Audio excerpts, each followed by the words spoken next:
In this video, we're going to be talking about how to recover a private TikTok account. So let's just get straight into the video. So as soon as you open your TikTok account or application, you're going to be taken to this login page right over here. Here, what you want to do is click on the top left question mark icon. And now you're going to be on this page right over here. Now, all you need to do is click on recover your account.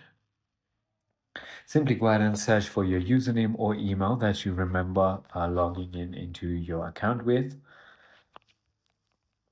and click on search.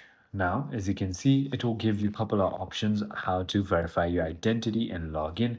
You can simply go ahead and choose any of those, or if you don't have access to any of these, you can click on need help and then submit a ticket for email support by selecting account access and login issue, and give all your details here, and they'll go ahead and contact you through email. I hope this video clarified everything for you. If you have further more queries, feel free to comment down below, and I'll see you on the next one.